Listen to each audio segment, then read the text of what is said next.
On parle toujours des classiques comme s'ils avaient été évidents, comme si Balzac avait été Balzac dès la première ligne, comme si Stendhal avait été sacré par acclamation, comme si Kafka avait su, en renfermant ses cahiers, qu'il venait de marquer l'histoire. C'est une illusion rétrospective, une paresse intellectuelle. Les classiques d'aujourd'hui sont invisibles. Non parce qu'ils n'existent pas, mais parce que le temps n'a pas encore fait son sale boulot, c'est-à-dire trier, éliminer, enterrer, sauver. Le temps est un bourreau lent mais juste. Il ne lit pas les quatrièmes de couverture, il se moque des prix littéraires, il n'a que faire des passages télévisés. Il laisse pourrir ce qui est creux, il use ce qui est à la mode, et il conserve, parfois malgré tout, ce qui tient debout. Aujourd'hui, tout est contemporain, donc tout se vaut en apparence. Le chef-d'œuvre est noyé dans la masse, comme une pépite dans un fleuve boueux.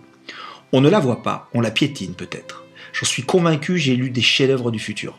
Des livres silencieux, maladroits parfois, mal compris, mal défendus, écrits par des auteurs sans tribu, sans réseau, sans posture.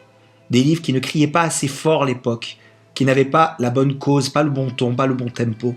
Des livres qui demandaient du temps, et c'est précisément ce que notre époque refuse de donner.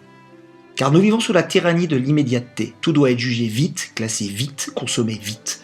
On demande au roman d'être un événement, pas une œuvre. On lui demande de faire du bruit, pas de durée. Or, un classique ne fait pas de bruit, il s'installe. Il travaille en silence, il attend, il survit à son époque, souvent contre elle. Regardez l'histoire littéraire, sans les lunettes du confort rétrospectif. Combien de grands noms ont vécu dans l'indifférence? La gêne, parfois le mépris. Stendhal écrivait pour des happy few qu'il ne connaissait pas encore. Melville est mort oublié. Kafka n'a rien publié de ce qui fait aujourd'hui sa grandeur. Proust a payé pour être édité. Céline lui-même a longtemps été regardé comme un fou dangereux plus que comme un styliste majeur. La gloire posthume n'est pas l'exception, elle est presque la règle. Alors je le dis aux auteurs d'aujourd'hui, cessez de vous diminuer.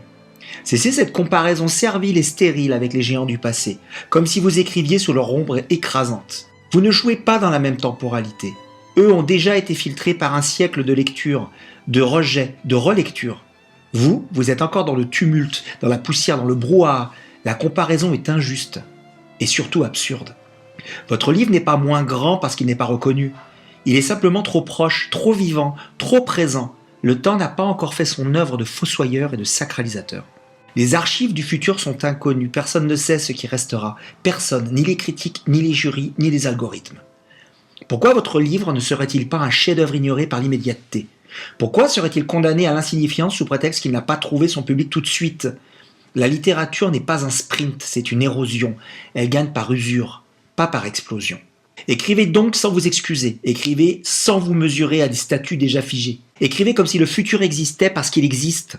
Parce que votre livre y attend déjà, silencieux, prêt à être reconnu, quand le bruit se sera enfin tu.